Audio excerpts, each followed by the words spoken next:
Hello friends, welcome to RP white board. Friends, आज हम लोग बहुपद का प्रश्नावली 2.1 का प्रश्न संख्या देखेंगे।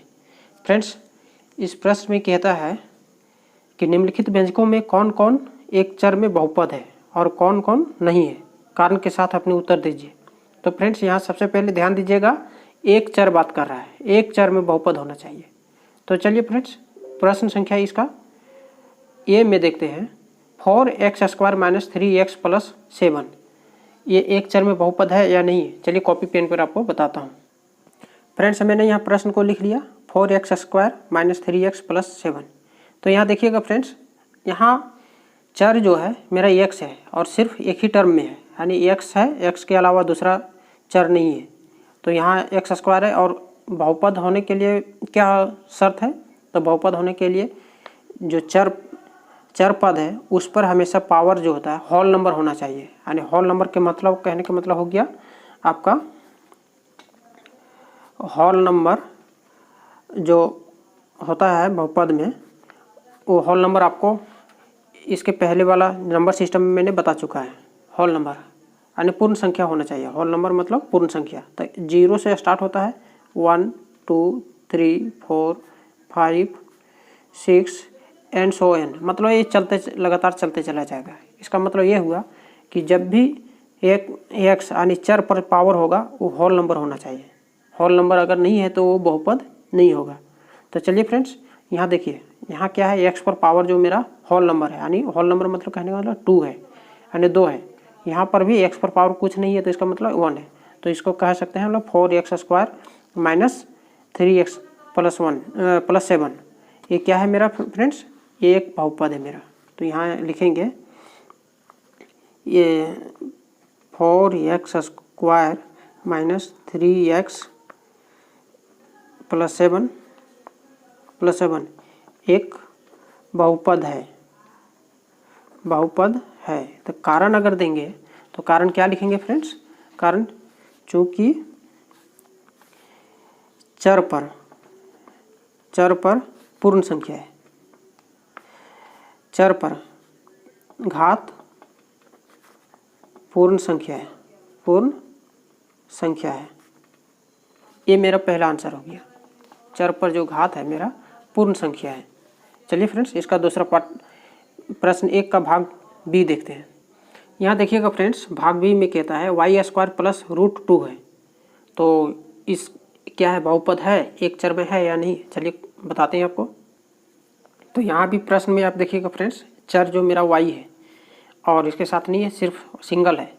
तो सिंगल मतलब अकेला है। तो y पर यहाँ जो पावर जो मेरा है होल नंबर में है, यानी पूर्ण संख्या में है।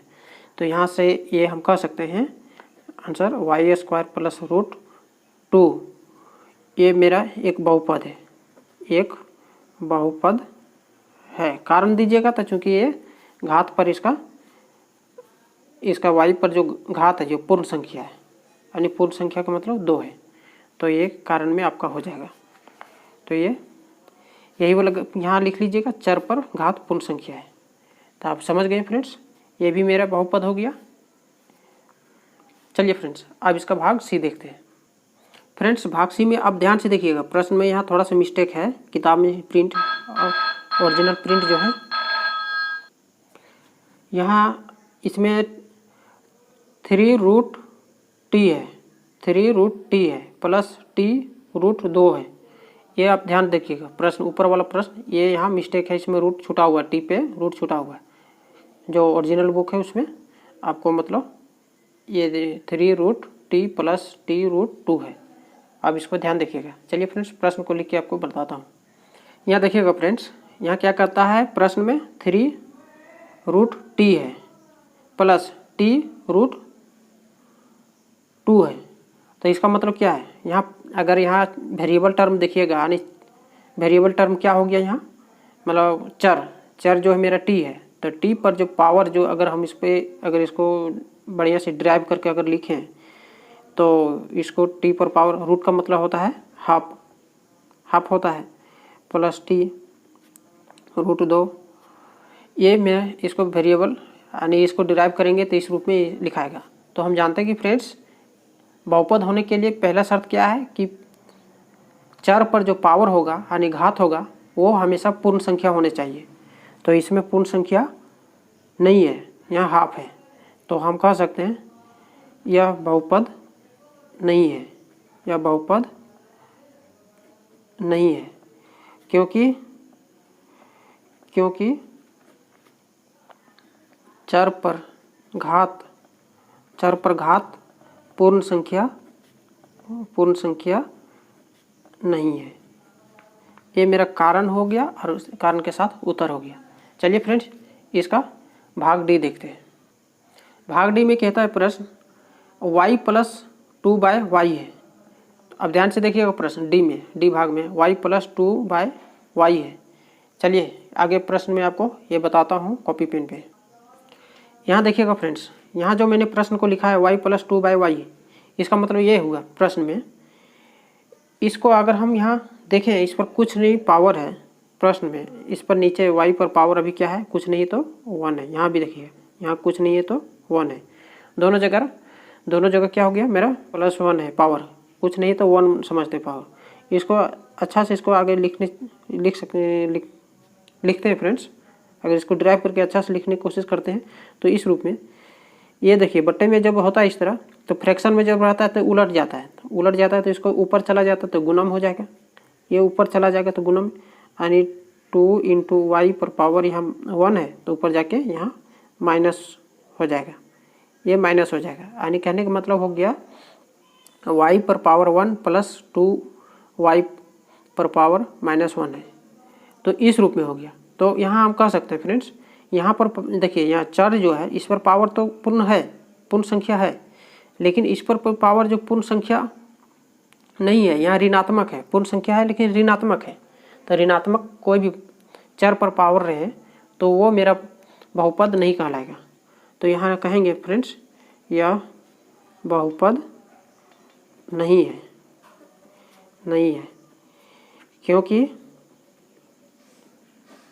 क्योंकि चर पर घात पूर्ण संख्या नहीं है, चर पर घात पूर्ण संख्या नहीं है। पूर्ण संख्या का मतलब यहाँ ऋणात्मक है, तो पूर्ण संख्या है नहीं, तो इसको हम लोग ये नहीं कहेंगे कि ये बहुपद है। चलिए फ्रेंड्स, इसका भाग ई देखते हैं। यहाँ देखिएगा फ्रेंड्स, भाग ई में कहता है x पर पावर 10 है प्लस y पर पावर 3 है प्लस t पर पावर 50 है। चलिए इसको बना के दिखाता हूँ। यहाँ देखिएगा फ्रेंड्स, यहाँ बहुपद तो है, x पर पावर 10 है, y पर पावर 3 है और प्लस में t पर पावर 50 है। यानी कहने का मतलब ये पूर्ण संख्या है, इसका मतलब ये बहुपद है। लेकिन यहाँ क्या है, यहाँ प्रश्न में जो कहा है कि बहुपद जो होना चाहिए एक चर बहुपद में होना चाहिए। यहाँ पहले ही बोल दिया है कि निम्नलिखित व्यंजकों में कौन कौन एक चर बहुपद में है। तो यहाँ हम देख सकते हैं एक चर में नहीं है, क्योंकि यहाँ चर अलग है, यहाँ x चर है, y चर है, t चर है, यानी यहाँ तीन चरणों में है, यानी 3 चरों में है, तो 3 चरों में बहुपद तो है, लेकिन एक चर में अगर पूछा जाए तो ये बहुपद नहीं है। तो चलिए इसको लिख के बताता हूँ फ्रेंड्स। ये x पर पावर 10 प्लस y पर पावर 3 प्लस t पर पावर 50, ये क्या कहेंगे इसको फ्रेंड्स, 3 चर में बहुपद है, 3 चर में बहुपद है। लेकिन हमको यहाँ पूछा है एक चर में बहुपद, तो एक चर में बहुपद नहीं है। लेकिन यहाँ कहेंगे एक चर में बहुपद नहीं है, बहुपद नहीं है। फ्रेंड्स, हमको आशा है कि आपको अच्छी तरीक़ा से इसको ये प्रश्न को समझ में आ गया होगा फ्रेंड्स। चलिए फ्रेंड्स, इसके आगे वाला प्रश्न को बताता हूँ। फ्रेंड्स, प्रश्न संख्या 2 में कहता है, इसमें निम्नलिखित में से प्रत्येक में x² का गुणांक लिखिए। x² के यहाँ देखिए, जैसे प्रश्न में 2 + x² 2 + x² + x है, बी में उसी पर 2 - x² + x³ है, उसी प्रकार सी में π/2 x² + x है, डी में √2x + 1 का गुणांक लिखना है। ये सभी प्रश्न का गुणांक लिखना है। चलिए लिख के बताता हूँ आपको। फ्रेंड्स, मैंने यहाँ प्रश्न को लिख लिया, तो ये x² का गुणांक है। अब यहाँ देखिएगा 2 + x² + x है, तो यहाँ कहने का मतलब x के साथ क्या मल्टीप्लाई है, इसके साथ जो भी संख्या मल्टीप्लाई रहता है वही इसका एक्स स्क्वायर का गुणांक हो जाता है। तो यहाँ समझिए फ्रेंड्स, इसमें यहाँ कुछ नहीं दिख रहा है, इसका मतलब इसके साथ 1 का मल्टीप्लाई है। जैसे हम इसको ऐसे लिख सकते हैं फ्रेंड्स, 2 + 1 + 1 को 1 से गुना कर सकते हैं एक्स स्क्वायर को, तो 2 + 1 × एक्स स्क्वायर प्लस एक्स। तो हमें यहाँ पूछा एक्स स्क्वायर का गुणांक, तो हम यहाँ कह सकते हैं एक्स स्क्वायर का गुणांक, एक्स स्क्वायर का गुणांक यहाँ क्या हो जाएगा फ्रेंड्स, ये हम यहाँ देख सकते हैं। तो यहाँ समझिए आप, ये किसी भी संख्या को 1 से गुना किया जाता है तो कोई डिफरेंट यानी कोई फ़र्क उस पर नहीं पड़ता है, इसलिए मैंने यहाँ 1 से गुना किया और इसका गुणांक हो गया यहाँ 1। ये आपको अच्छी तरीके से समझ में आ गया फ्रेंड्स। इसके चलिए भाग 2 में देखता हूँ। यहाँ देखिएगा फ्रेंड्स, भाग बी में कहता है 2 - x square plus x cube का गुणांक लिखना है। तो यहाँ एक्स स्क्वायर का गुणांक लिखना है, तो ये देखिएगा माइनस है, एक्स स्क्वायर के साथ माइनस गुना है। यहाँ प्रश्न जो है फ्रेंड्स 2 - एक्स स्क्वायर को मतलब यहाँ लिख सकते हैं -1 को गुना करेंगे एक्स स्क्वायर से, तो मेरा कोई फ़र्क नहीं पड़ेगा, एक्स स्क्वायर ही रहेगा, इसलिए मैंने इस रूप में लिखा। अब यहाँ समझिए, इसे आप समझ सकते हैं फ्रेंड्स। तो मैंने यहाँ लिख दिया, तो यहाँ एक्स स्क्वायर का गुणांक क्या हो गया फ्रेंड्स, -1 हो जाएगा। क्या हो जाएगा, -1। अब ध्यान से देखिएगा, तो इस प्रश्न में एक्स स्क्वायर का गुणांक क्या हो गया, -1 हो गया। आपको ये प्रश्न को अच्छी तरीके से समझ में आ गया होगा फ्रेंड्स। चलिए इसका भाग सी देखते हैं। भाग सी में कहता है फ्रेंड्स π/2 एक्स स्क्वायर का प्लस एक्स है, π/2 एक्स स्क्वायर प्लस एक्स का गुणांक लिखना है। तो एक्स स्क्वायर का गुणांक यहाँ क्या है, π/2 होगा फ्रेंड्स। चलिए लिख के बताता हूँ, π/2 एक्स स्क्वायर प्लस एक्स, इसके साथ क्या गुना है फ्रेंड्स, π/2 एक्स स्क्वायर के साथ क्या गुना है, तो एक्स π/2 गुना है, तो ये मेरा हो गया, ये π/2 एक्स स्क्वायर का यहाँ गुणांक हो गया। तो यहाँ हम लिख सकते हैं फ्रेंड्स एक्स स्क्वायर का गुणांक π/2 है। अब चलिए इसका फ्रेंड्स भाग डी देखते हैं। भाग डी में देखिएगा फ्रेंड्स, यहाँ कहता है √2x - 1 है, इसका एक्स स्क्वायर का गुणांक लिखना है। चलिए लिख के आपको बताता हूँ इसको। फ्रेंड्स मैंने यहाँ प्रश्न को लिख लिया, इसका एक्स स्क्वायर का गुणांक लिखना है, एक्स स्क्वायर का गुणांक। तो यहाँ एक्स स्क्वायर तो है नहीं, तो चलिए इसको सेट करना पड़ेगा फ्रेंड्स। तो यहाँ पहले एक्स स्क्वायर प्लस √2x - 1। अब यहाँ देखिएगा फ्रेंड्स, यहाँ प्रश्न में ऐसा संख्या सेट करना है, इसमें जोड़ना और ये इससे डिफरेंट नहीं होना चाहिए प्रश्न। यहाँ देखिए जैसे एक्स स्क्वायर मैंने यहाँ लिख दिया, तो प्रश्न का पूरा रूप ही पैटर्न ही चेंज हो गया। तो प्रश्न का पैटर्न चेंज नहीं करना है, अब इसको ध्यान रखिएगा। तो नहीं चेंज करने के लिए क्या करते हैं फ्रेंड्स, 2 काम करते हैं, या तो उसको जोड़ घटाव करके माइनस उसी के बराबर ले आते हैं, यहाँ तो यहाँ जोड़ घटाव तो करना नहीं है।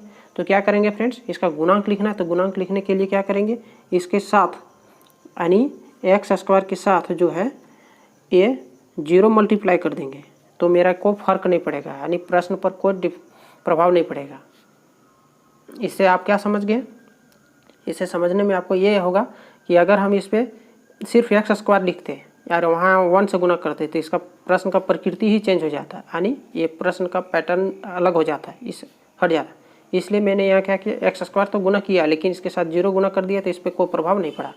तो आपको ये अच्छे तरीके से समझ में आ गया होगा। तो यहाँ से कह सकते हैं कि एक्स स्क्वायर का गुणांक क्या होगा यहाँ, तो यहाँ देखिए आप 0 हो जाएगा, ये 0, तो यहाँ हम 0 कर सकते हैं। चलिए फ्रेंड्स अब प्रश्न संख्या 3 देखते हैं। फ्रेंड्स प्रश्न 3 में कहता है 35 घात के द्विपद का और 100 घात के एक पदी का एकक उदाहरण दीजिए। यानी कहने का मतलब घात जो चर होगा उस चर पर घात 35 होगा और 2 पद में होना चाहिए। दूसरा में कह रहा है, दूसरा प्रश्न जो चर होगा उस पर घात 100 होगा और 1 पद में होना चाहिए और एकक का उदाहरण देना है। तो चलिए फ्रेंड्स इसको भी बहुत आसानी तरीके से समझाता हूँ आपको। तो फ्रेंड्स 35 घात का द्विपद का मतलब यहाँ ये हो गया कि कोई भी संख्या ले लीजिए, कोई भी मतलब चर पद ले लीजिए, X Y Z A B C D में, जैसे मैंने आपको चर में बताया हूँ कि ये से जेड तक उसके बीच का कोई भी लेटर ले सकते हैं। तो यहाँ से चलिए अगर मान लीजिए पी ले लेता हूँ तो पी पर पावर 35।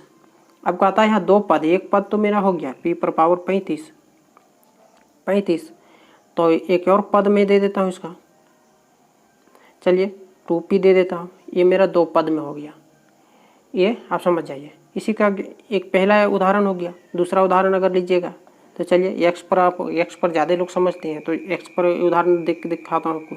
एक्स पर पावर 35 ले लिया और इस पर ले लिया 3x, ये मेरा दो पद में हो गया फ्रेंड्स। तो ये द्विपद का उदाहरण है। तो ये आप समझ सकते हैं कि 35 घात बोल रहा है और द्विपद में यानी दो पद होना चाहिए। तो ये मेरा 35 घात वाला हो गया। अब चलिए 100 घात का वाला बताता हूँ। 100 घात का एक पद का उदाहरण। चलिए 100 घात का आप कोई भी सी 100 चर ले सकते हैं, ये से जेड तक। चलिए हमने यहाँ अगर ये ले लिया तो इस पर घात 100 दे दिया, ये एक पद का उदाहरण हो गया मेरा। अगर बी ले लेता हूँ तो बी पर 100 घात दे दिया। अगर मान लीजिए एम लेता हूँ, एम पर 100 ले लिया। तो एक उदाहरण बोला था, यहाँ मैंने 3 ले लिया, यहाँ 2 उदाहरण दे दिया। तो आप इसको समझ सकते हैं। उदाहरण जितना भी ले सकते हैं आपकी समझ पर है। और आगे बढ़ाना चाहेंगे तो और ले सकते हैं, जैसे एक्स लेते हैं, एक्स पर घात 100 ले लेते हैं। और लेना चाहते हैं चलिए वाई पर ले लीजिए, वाई पर 100 घात ले लीजिए। मतलब इस तरह बहुत अनगिनत आप मतलब निकाल सकते हैं। एक पद में कह रहा है एक ही पद लेना, दो पद, इसे एक पद से अधिक नहीं होना चाहिए, जैसा कि आप प्रश्न में यहाँ समझ सकते हैं। देखिएगा यहाँ जो कहा है कि 100 घात का एक पद ही होना चाहिए और एक एक उदाहरण, और 35 घात का द्विपद। तो आप एक प्रश्न को समझ गए होंगे फ्रेंड्स। मुझे पूर्ण आशा है कि आपको अच्छी तरीके से समझ में आ रहा है प्रश्न। चलिए फ्रेंड्स, अगर प्रश्न आपको अच्छी तरीके से समझ में आ रहा है तो चैनल को सब्सक्राइब कर लीजिएगा और बेल आइकन को प्रेस कर दीजिएगा, ताकि मेरा रोज़ के वीडियो जो अपलोड होती है वो आपके तक सूचना पहुंच सके। और वीडियो को अगर अच्छी लग रही है, प्रश्न को आपको अच्छा से समझ में आ रहा है तो लाइक शेयर जरूर कर दें फ्रेंड्स। तो फ्रेंड्स यहाँ क्या कहता है, प्रश्न संख्या 4 में निम्नलिखित बहुपदों में से प्रत्येक बहुपद की घात लिखिए।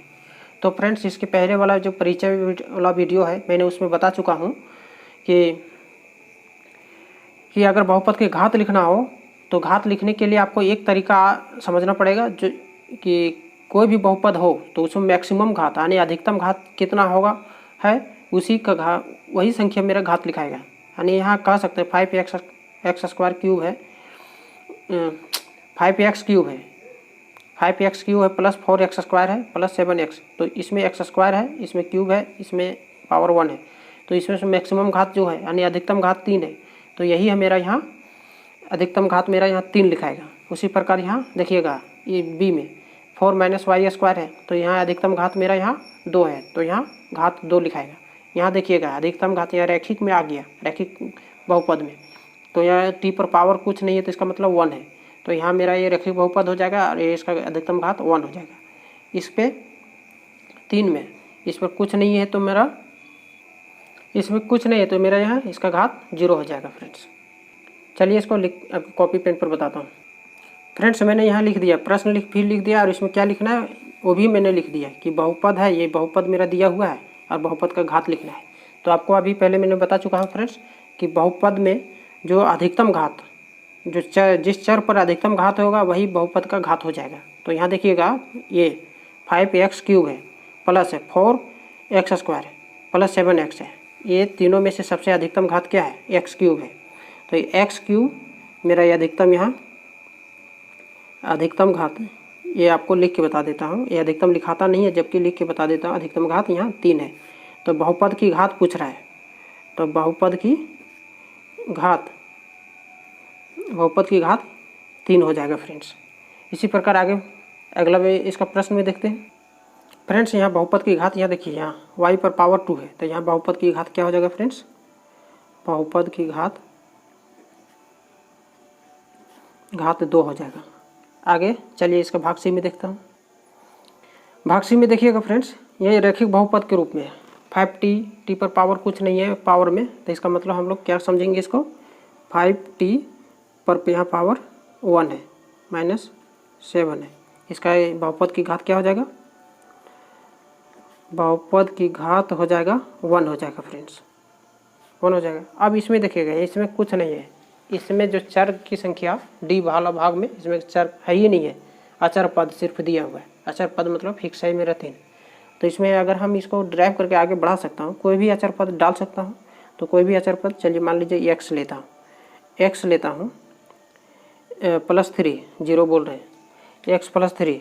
तो इस पर कोई भी अचर पद है ही नहीं है, और x पर हम x जोड़ने का मतलब क्या हो गया फ्रेंड्स, इसको x 0 से गुना करना पड़ेगा, ये 0 से गुना करना पड़ेगा। क्योंकि अभी उसके पहले प्रश्न में हमने समझा चुका हूँ कि कोई भी पद को आप अपने मन से प्रश्न का प्रकृति नहीं चेंज कर सकते हैं। तो प्रकृति नहीं चेंज करने के लिए हम लोग क्या करेंगे, कोई भी संख्या को अगर जोड़ते हैं तो उसको 0 से गुना कर देंगे, तो उसका प्रकृति मेरा कुछ वही हो जाएगा। और यहाँ देखते हैं तो बहुपद की घात मेरा जो हो जाएगा, यहाँ ये 0 हो जा रहा है, तो बहुपद मेरा इस पर अगर मान लीजिए कुछ नहीं 1 है, तो 1 का मतलब ये x ही रहता है, x। तो यहाँ 1 से मतलब क्या मतलब है, यहाँ फिर क्या करेंगे, 1 ना लेके हम क्या करेंगे, घात में 0 लेंगे। क्योंकि किसी भी संख्या पर अगर पावर 0 रहता है तो उसका वैल्यू 1 होता है, और 1 को यहाँ से 0 से गुना कर देंगे तो 0 हो जाएगा। इसलिए यहाँ बहुपद की घात अगर पूछा जाए, अगर हम यहाँ लिख सकते हैं तो बहुपद की घात 0 हो जाएगा, बहुपद की घात 0 होगा। तो आप समझ गए होंगे फ्रेंड्स कि प्रश्न संख्या ये प्रश्नावली 2.1 का यानी 2.1 का 4 कंप्लीट हो चुका है। अब चलिए फ्रेंड्स प्रश्न संख्या 5 आपको बताता हूँ। फ्रेंड्स प्रश्न संख्या 5 में यह कह रहा है कि बताइए कि निम्नलिखित बहुपदों में कौन कौन बहुपद रैखिक है और कौन कौन द्विघाती है और कौन कौन त्रिघाती है। चलिए फ्रेंड्स आपको बताने की कोशिश करता हूँ। यहाँ देखिएगा फ्रेंड्स, यहाँ x² + x है, ये मेरा बहुपद है, घात पूछ रहा है। यहाँ देखिएगा, यहाँ ध्यान से प्रश्न पढ़िएगा, कहता है कौन बहुपद रैखिक है, कौन द्विघाती है, कौन त्रिघाती है। तो ये चीज़ यहाँ समझ लीजिएगा, यहाँ पद के बात नहीं बोल रहा है, यहाँ घात के आधार पर हमको बहुत पद छांटना है। तो घात के आधार पर यहाँ द्विघात हो गया, जो अधिकतम घात ये भाग में यहाँ कितना है, 2 है। तो ये अधिकतम घात मेरा ये 2 यहाँ हो गया, तो ये बहुपद मेरा द्विघाती बहुपद हो गया ये मेरा। यहाँ घात अधिकतम 3 है तो ये त्रिघाती हो गया। यहाँ घात अधिकतम मेरा 2 है तो ये द्विघाती हो गया। घात अधिकतम यहाँ मेरा 1 है तो ये रैखिक बहुपद हो गया। यहाँ घात 1 है तो ये रैखिक बहुपद हो गया। यहाँ घात 2 है तो द्विघाती बहुपद हो गया। यहाँ घात 3 है तो त्रिघाती बहुपद हो गया। चलिए लिख के बताता हूँ आपको। फ्रेंड्स मैंने यहाँ प्रश्न लिख लिया। यहाँ तो अधिकतम घात देखिएगा, अधिकतम घात यहाँ कितना है, 2 है। तो ये मेरा ये द्विघाती बहुपद हो गया, द्विघाती बहुपद। अब यहाँ अधिकतम घात बी में, भाग बी में देखिएगा, x - x³ है तो इसका अधिकतम घात यहाँ 3 है तो ये त्रिघाती बहुपद हो गया, त्रिघाती बहुपद है। फ्रेंड्स आगे देखिएगा, भाग सी में y² + 4 है तो यहाँ अधिकतम घात क्या है, 2 है, y पर पावर 2 है तो ये द्विघाती बहुपद हो गया, द्विघाती बहुपद हो गया। आगे देखिएगा फ्रेंड्स, डी में 1 + x है, यानी x पर पावर कुछ नहीं तो क्या है, 1 है। इसका मतलब अधिकतम घात मेरा यहाँ 1 है, तो अधिकतम घात मेरा 1 है तो ये रैखिक बहुपद हो गया, रैखिक बहुपद। यहाँ देखिएगा प्रश्न ई में, भाग ई में, यहाँ कहता है फ्रेंड्स 3t है, 3t यानी t पर पावर जो कुछ नहीं तो क्या है, 1 है। अब यहाँ एक बात आप समझिएगा फ्रेंड्स, यहाँ आप जैसे मैंने कुछ अगले यहाँ प्रश्न में यहाँ मैंने 0 लिया था, यहाँ 0 लिया था, क्यों लिया था तो आप यहाँ समझ लीजिएगा फ्रेंड्स। 0 लेने का मतलब है कोई भी संख्या पर पावर 0 होता है तो उसका वैल्यू 1 कर देता है, इसलिए हमें यहाँ x यहाँ नहीं रखना था। तो x मैंने चर लिया था लेकिन चर को 1 कर दिया था और यहाँ 0 से गुना कर दिया था, इसलिए x पर 0 लेने के बाद बहुपद की घात 0 हो गया। इसलिए यहाँ आप कहिएगा कि यहाँ 0 क्यों नहीं बोल सकते, तो 0 यहाँ नहीं बोलने का कारण ये है, अगर t पर पावर 0 लेते हैं इसका 1 कर देगा, 3 को 1 से गुना करने के बाद 3 आ जाएगा, मतलब इससे इस प्रश्न का प्रकृति चेंज हो जाएगा। इसलिए इसको टी पर पावर 0 ना लेकर 1 ही हम लोग समझते हैं, इसलिए यहाँ ये देखिएगा 3t पर पावर जो है मेरा 1 है, इसलिए इसका ये भी मेरा क्या हो गया, रैखिक बहुपद। रैखिक बहुपद आर स्क्वायर है, ये भी देखिए चर मेरा यार है, आर पर पावर 2 है, इसका मतलब ये भी द्विघात बहुपद हो गया, द्विघाती बहुपद। उसके बाद आप यहाँ देखिएगा 7x³ है, यहाँ जो चर x है और पावर 3 है, घात जो चर पर जो है मेरा पावर 3 है, इसका मतलब हो गया त्रिघाती, त्रिघाती बहुपद है। फ्रेंड्स प्रश्नावली 2.1 का पूरा भाग कंप्लीट हो चुका है। जय हिंद।